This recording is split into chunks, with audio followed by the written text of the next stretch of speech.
ॐ स्थापकाय च धर्मस्य सर्वधर्मस्वरूपिणे अवतारवरिष्ठाय रामकृष्णाय ते नमः।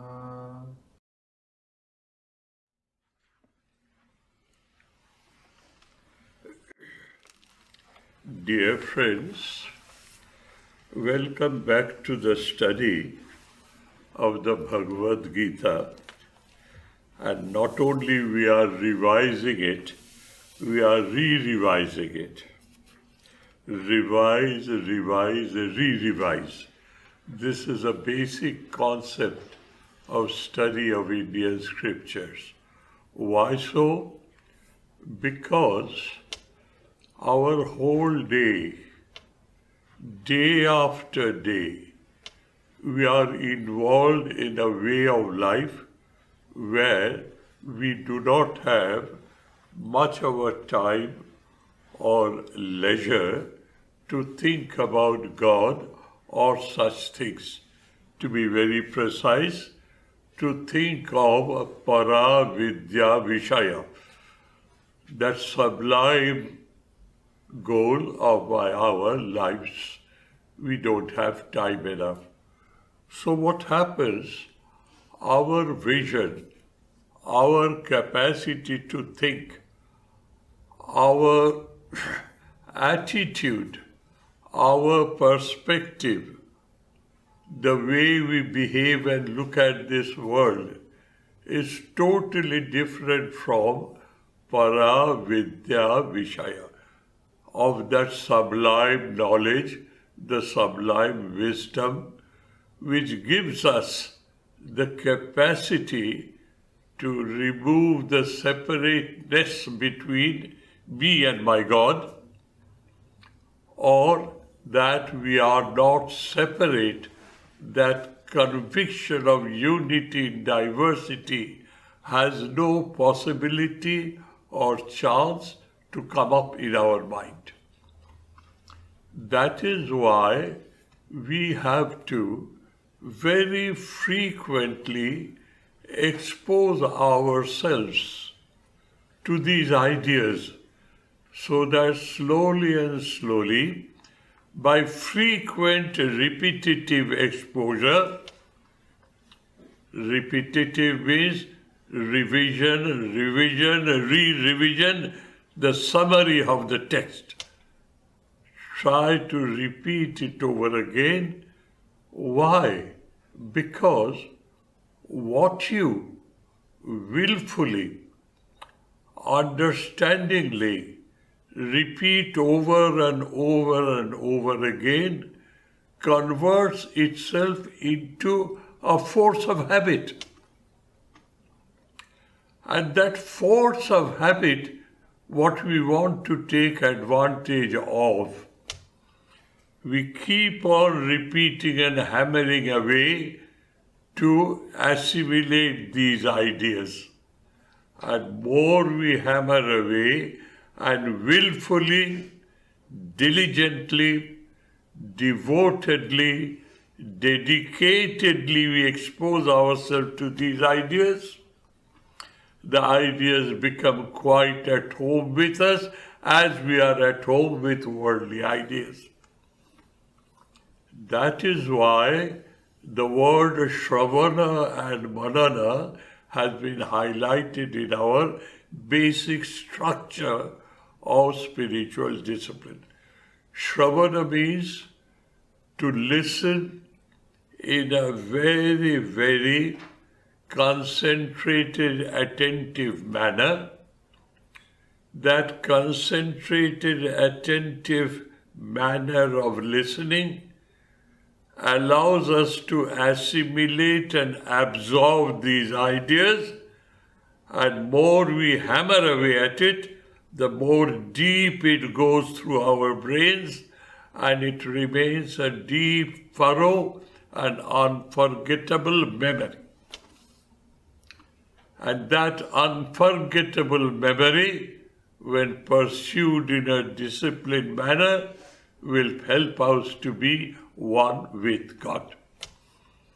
So, dear, repetitiveness may be laughed at by people of the world, but repetitiveness is a pillar of spiritual understanding and spiritual discipline.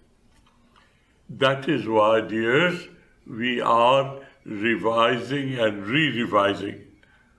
For your information, this is the 20th time, 19th, 20th time that I am discussing the Gita to all of you as a part of my duty of life. And I do not know how many times I've studied it myself, all by myself, for myself, and my understanding. And even then, I think the secrets of Gita are yet to be known by me, the depth and the secret of the Gita. Anyway, because Gita is a subject which you cannot outgrow. You outgrow all avenues of education. What you were educated in your high school, you outgrew it in your graduation. Outgrowing means you increased your dimension of knowledge. You outgrew that when you came to master's course. You outgrew that when you came to a research scholar's course. The science is growing with you. There's no end to it. Whereas here what happens, you grow and grow and grow, and ultimately you merge with truth. On atikramya jnanam satyam, that which you cannot outgrow is the reality, oneness of the cosmos. Satchidananda Swarupa Chidoham Shivoham Shivoham. That is what I am. So please kindly don't look down upon the concept of revision of these noble character building ideas, these so-called spiritual ideas. Now, what did we see last day coming back to this revision? We just started revising from the first sloka. What did we see? From a human point of view, Arjuna at that time society was acclaimed to be accepted by all as an excellent warrior, a master in generalship of war, and all the qualities that a prince could have to become an emperor in future. The art of warfare, the art of statecraft, art of financial management, of morals and ethics and etc., he had excelled it. And not only he had excelled it, he was aware of his own prowess. Awareness of your own capacities, capabilities gives you an amount of self-confidence. I am, I can, I will, I must, and it will be done. That is an expression of self-confidence. That is the excellence of opera vidya, worldly wisdom. But there's a thin boundary line. What is that? A boundary line where self-confidence crosses that boundary line and becomes an expression of arrogance. The world will move as I want it to move. You should behave as I want you to behave. I am the boss. But in reality, who is the actual boss? The Lord God of the universe. At His will, the whole world moves. That self-confidence has lost its sense of propriety and entered into the domain of arrogance, where you impose the divine qualities and power and wealth into you without being one with the divine. That is the point where all successful humans tend to make a mistake. That is being described here in the first chapter. And let me quote you, though I quoted last time. In one of the shlokas, Arjuna says to Krishna, his charioteer, "Sir, place my chariot in between two fighting armies, that no man's land between the two." Why? Javateta niriksheham, so that I can have a deep penetrative look. Ikshana is to see. Nirikshana is a deep penetrative look. He says, I would like to have a deep penetrative look of whom? Jodhukama namastitan. Those who are present here with one intention in their mind, to carry on this warfare. Kair maya sahajodhavyam asmin rana samuddhame. Who are they? I would like to have a penetrative look at them. What is that penetrative factor? What a cheek, what a temerity, what impertinence and spleen, that they are here to raise arms against me. Do they not know who am I? Maya sahajodhavyam. They want to fight with me. It is Arjuna's statement. That statement describes the mental attitude of Arjuna. What you speak, you don't speak thoughtlessly.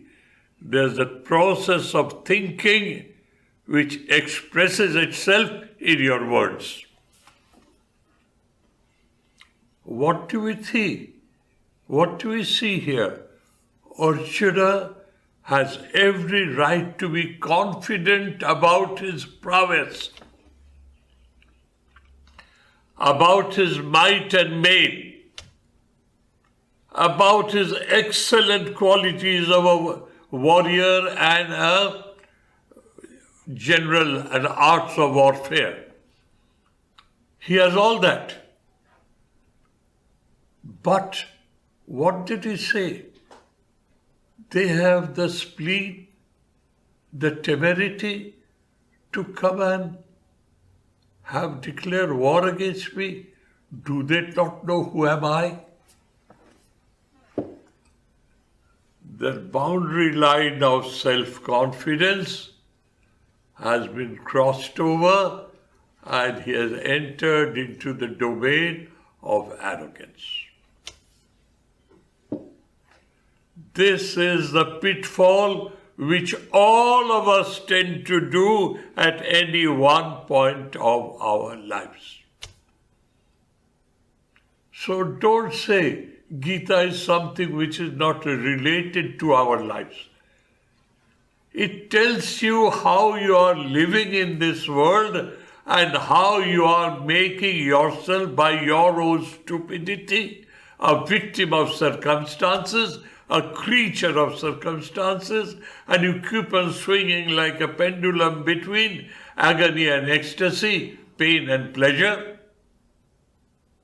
There is another way of life and living in this world. The world will have no capacity to disturb you. You are at the top of the world. That is the subject matter, para vidya vishaya, the subject matter of supreme knowledge. This is how he starts. Sri Krishna is God incarnate.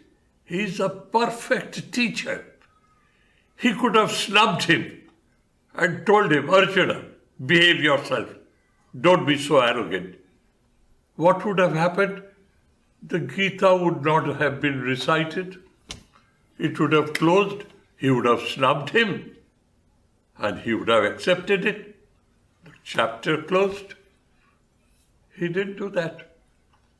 Very innocently, he takes the chariot in between the two fighting armies. And very innocently he says, Pashya etan. Have a look at them. You wanted to have a detailed, penetrative look as to who have the temerity and cheek and spleen and impertinence to raise their arms against you. Have a look. He played a trick. What is that trick? He saw to it that Arjuna looks at it in a manner that a worldly person looks at. So what did he see? He was so carried away by this would-be warfare, impending warfare, and the prospect of being victorious and being the emperor of whole of India. All that was a particular perspective, a particular attitude. And Sri Krishna says, have a look. And what did he see? Bhishma Pitama, Acharya Drona, Kripacharya, and all the elders of the family, they are collaterals, related, blood relation, emotional relationship, friends, and parents of parent status, uncles, equal age, nephews, so on and so forth. And of the son's age, grandchildren's age, the whole gamut of physical and emotional relationship assaulted him on his eyes. Oh my, it's Bhishma. Did he not know Bhishma is in the opposite party? He knew it. But his importance given was he is in the enemy group. Now he sees things in the perspective of a normal human being, no more possessed of that anger, of that vengeance, and call it what you may. And he sees the whole of the opposite party, the Kauravas, the full of dear and near ones, either blood relationship or friendship, emotional relationship. And as we know, sometimes emotional relationship is stronger than blood relationship. And the ball starts rolling. How can I kill Bhishma, my beloved grandfather? How can I destroy Dronacharya, my teacher of martial sciences? How can I destroy Kripacharya, my teacher of statecraft, who has taught me how to run an empire? And how can I kill my near and dear ones? Only for the greed of the throne of India. I am so fallen. I am so wicked. I am so low. My greed has blinded me not to see it in this perspective. Please stretch your imagination and put yourself in Arjuna's place according to this description. To cut a long story short, Arjuna says, I can't. I can't, I won't. And as usual, when we take an erroneous decision based on our egocentric ideas, we try to marshal all sorts of arguments in my favor. Arjuna also did so, like a common human being. This will happen, this will happen, this will happen. You please read it and you will see how he is arguing. I'll not waste your time. And ultimately he says, Na Jyotsveti Govindam. Hey Govinda, hey Krishna, I am not going to fight. Rather let them kill me. I am not going to kill them. Death by killing had a paramount hold on Arjuna's thinking. And this is precisely what Sri Krishna wanted. He maneuvered it in such a manner that Arjuna comes to this stage. So, he has created this situation. But what about Arjuna's desire to educate himself further? He has said, Sir, I will not fight. It is better they kill me and enjoy the empire, but I cannot kill them because out of my greed for the throne of India, I will not do so. He is presenting himself from a high moral status. I am prepared to be a martyr, but I will not kill. But it is based on false premise. It is based on false argument. Sri Krishna will tell him that. When he says so, Sri Krishna says, Arjuna, kutasva kashmalamidam vishamesham upastitam. Wherefrom this darkness of your understanding has prevailed upon you, and you are in a quandary. You do not know what to do, what not to do, if to do, how to do. All you now like to know, all you do know is you run away from the battlefield. What has happened to you? Now, dear, klaivam masma gamah partha, naita etad upapadyate. Shudram rida daurvalyam tvakta uttishta parantapa. Tvakta uttishta parantapa. Look, Arjuna, you are not your own true self. All the education that you have had, apara vidya vishaya, not so sublime, has failed you to face this situation of your life. Get rid of this darkness. I do not know where from you have imported it. I do not know. Kutastva kashmalavidam vishamesham upastitam. Where you have imported this darkness of vision, which has brought you to an imbecile state, imbecility. Klaivam masmagama. Don't behave like imbeciles. Behave like what you are.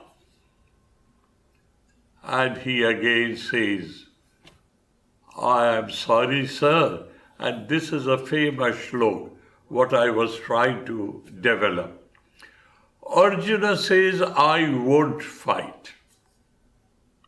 And Sri Krishna says, it is not acceptable. Where does Arjuna stand now? In one hand, he is convinced he's done the right thing, he will not fight. Oh, ahomat mahat papam kartum vyavashitavayam. Oh, I was on the verge of creating an unforgivable sinful act. Indirectly, he tells Krishna, my dear friend, what were you doing? Why didn't you stop me? You are asking me to do so. You should have stopped me. Thank God it came to my mind. That is sinful. He has gone to that extent, questioning the wisdom of his friend philosopher and guide, Sri Krishna. That is where he is. Now when Krishna rebukes him, Sri Krishna rebukes him, wherefrom have you imported this darkness of understanding which has made you an imbecile creature? Wherefrom? So he wants to defend himself. As human, karpanna dosha upahata svabhava pritchhavitam dharma sammuda cheta jas shreyas chat nishchitam bruhitan me shishyasteham sadhi mam tam prapannam. And this is what is required. What does that the shloka means?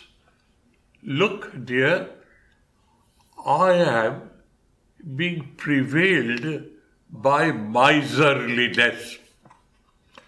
I know I have the faculties, I have the intellect, I have the will, I have the ingenuity to sort out this problem. I know I have that, but somehow or other, I am unable to make use of it. Kripanata dosha, karpanna dosha. What is kripanata? Kripanata is, from the worldly point of view, miserliness. What is miserliness? I have enough of wealth, stacked, growing fungus, but I don't know how to utilize it, even for my own comfort and convenience. Let it be, I won't spend it. Kripanata dosha. He says, sir, somehow or other, I know what I am, who am I? I know my faculties. I know everything. But, sir, I am unable to somehow or other make use of my talents and faculties. I do not know what is good for me, what is bad for me, what I should do, what I should not do.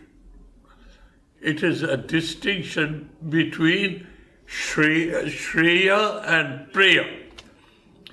Preya is pleasant and Shreya is not pleasant, but you must do because that is what dharma teaches you. And what is dharma? Dharate iti dharma. That is the real meaning of the word dharma in a universal manner. Dharma has, I would say, explained in 1,000 different ways. But for the purposes of spiritual studies, remember this definition. Dharate iti dharma. It is something. I can't describe you now. You will understand. How will you understand? Holding on to which, dharate, holding on to which, you refuse to behave like an ordinary animal, a biological creature.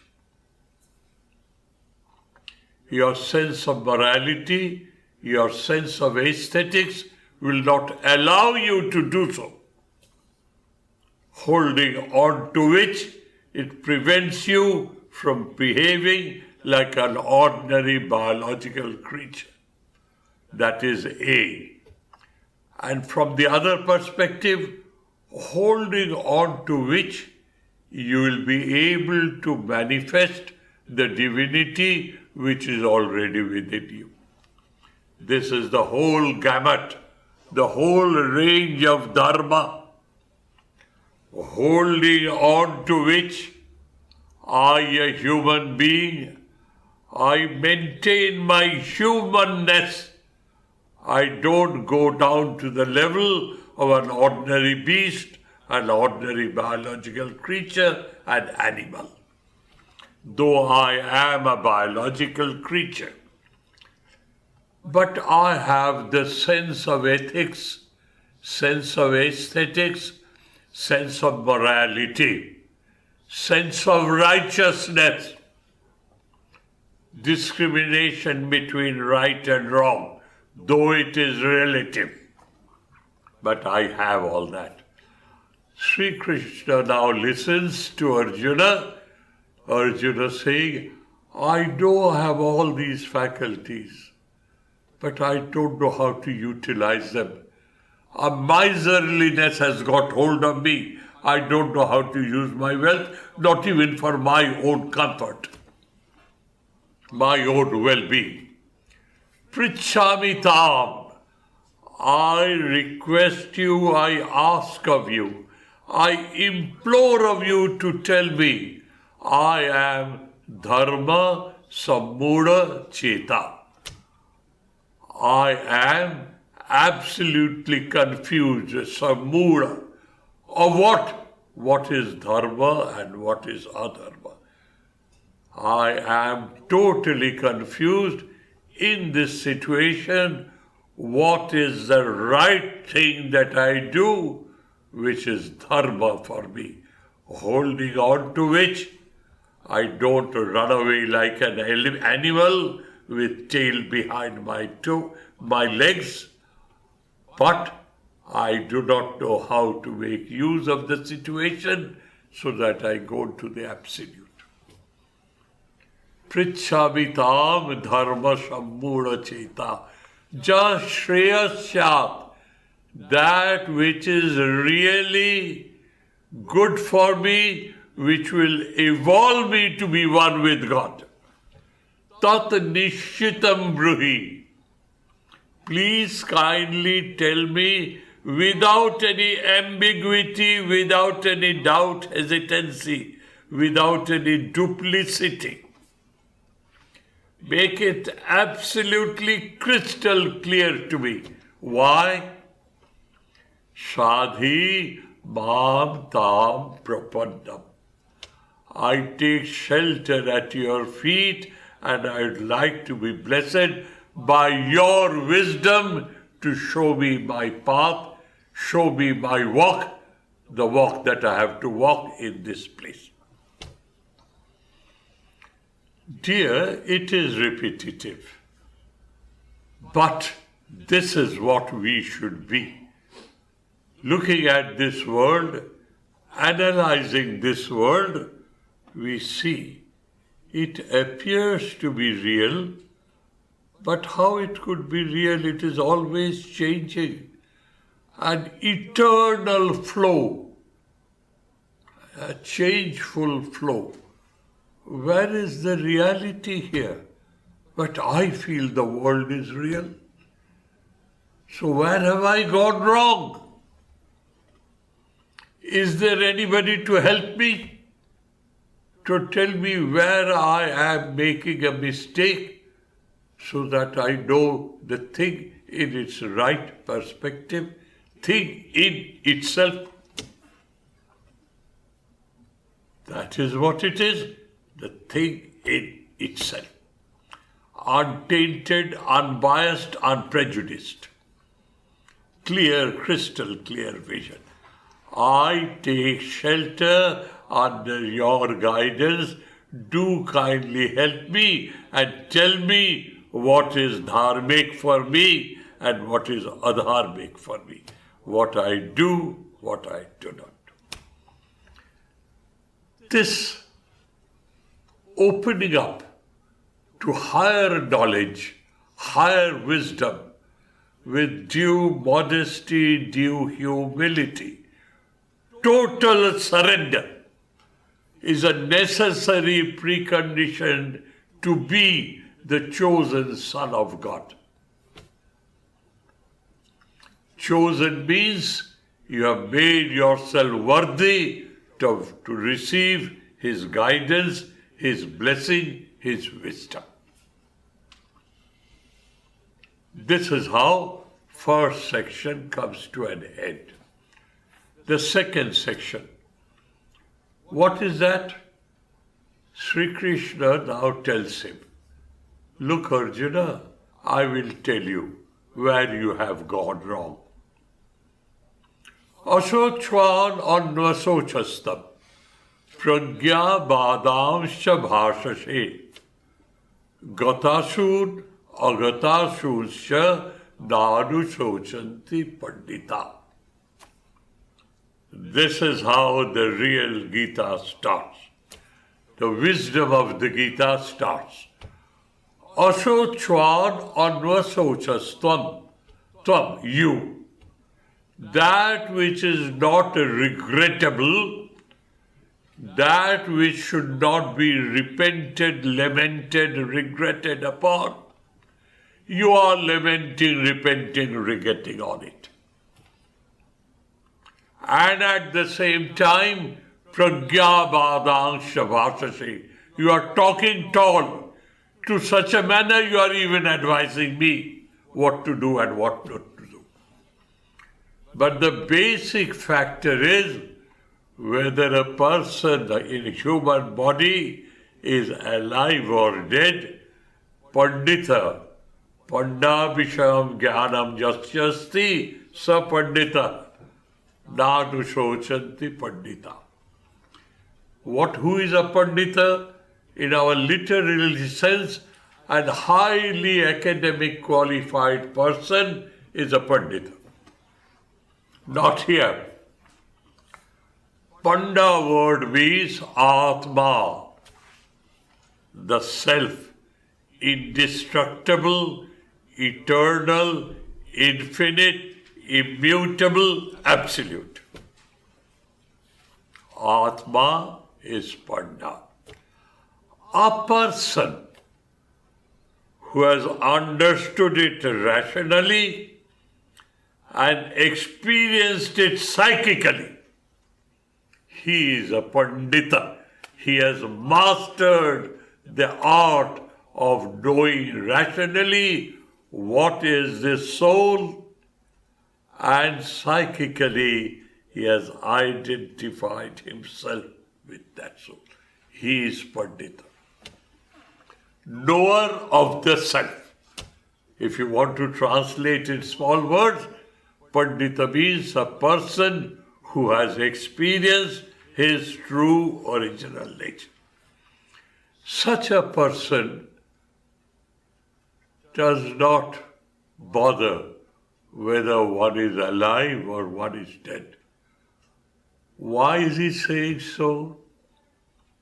Because that is the problem with Arjuna. How can I kill Bhishma?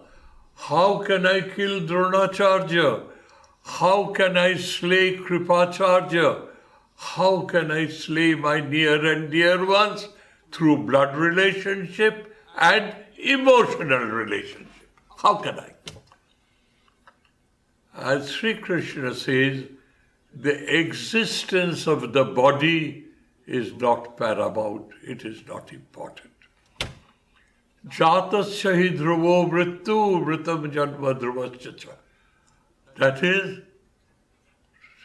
jatasya hi dhruvo mrityu dhruvam janma mrityu. Yes. What is that? One who is born in point of time, however prolonged it may be, one who is born in time, however prolonged it may be, he will disintegrate in point of time. Nothing in this world is eternal. Asti jayate, asti vardhate, viparinamate, apakshiyate, nashyate. This is the law of nature. Whether you kill Bhishma or not, one day or other he will disappear from the scene.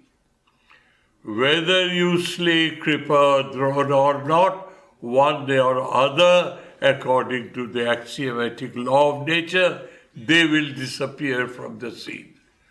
What is indestructible is who resides in this body. That is indestructible. He who resides in this body. Concentrate on that.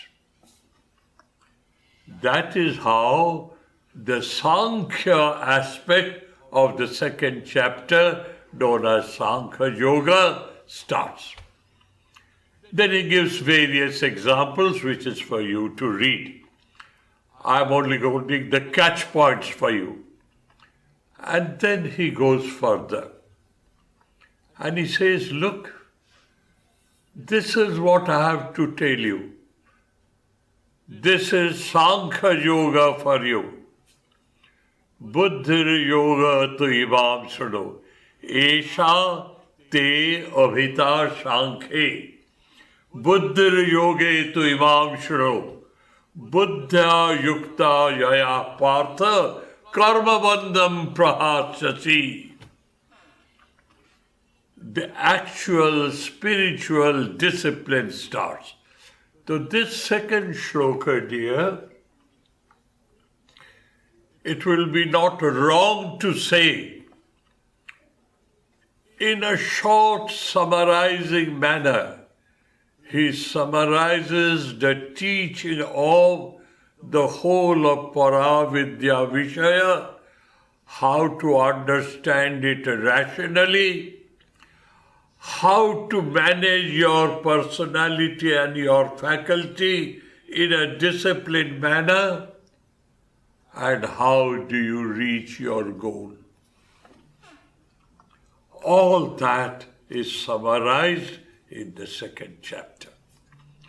He says, Esha Shankhe Te Abhita Sankhyate Anena Iti Sankha. Sankhyate means highly analytical.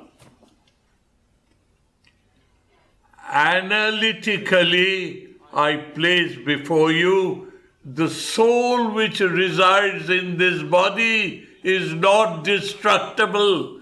Nobody can, neither it is. The body comes, body goes according to the karma and karma phala.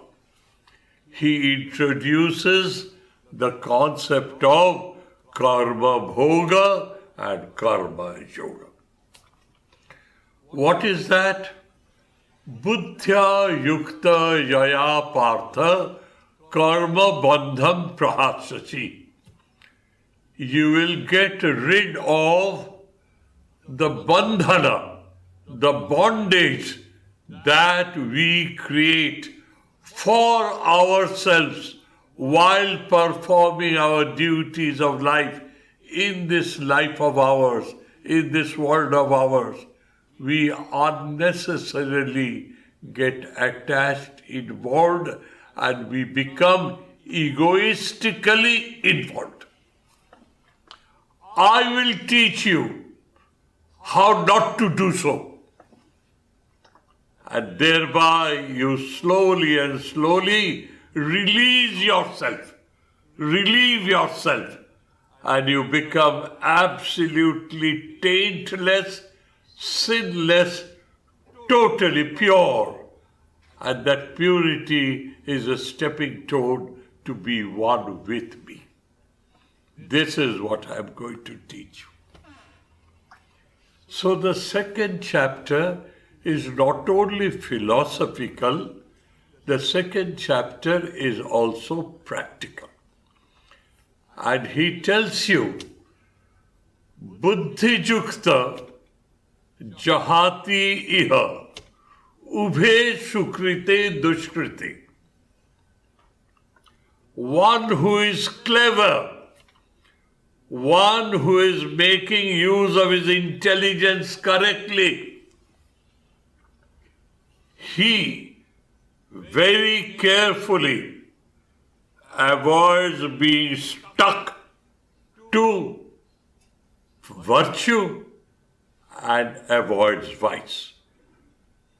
Golden chain has the same capacity to bind you as an iron chain. It may be made of gold, but the chain is there to bind you down. Whether it is virtue or vice, both of them are egocentric identity, and you get involved. Virtue gives you happiness, vice gives you regrets and misery. Ubhe Shukri Dishkriti. There you are. Yogaha Karmasu Kaushalam. Kushalata. Kushalata, what does it mean? I'll give you 2 or 3 examples.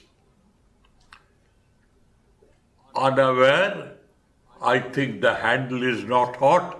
I hold the handle of my saucepan or my other utensil and I burn my hand.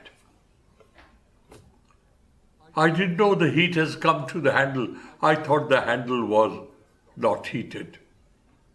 Next time what I do, I wear a heat-proof gloves. You have made use of your wisdom, isn't it? The wisdom was you got burnt.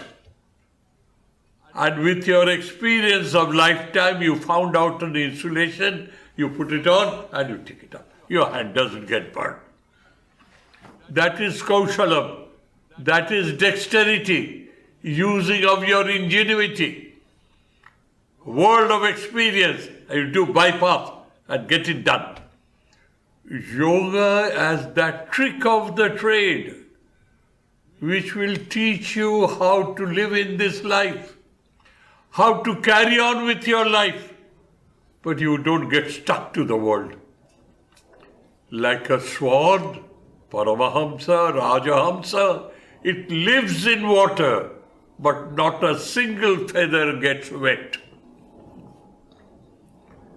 There are types of fish, they move in algae, live in algae, eat and live in algae, in water.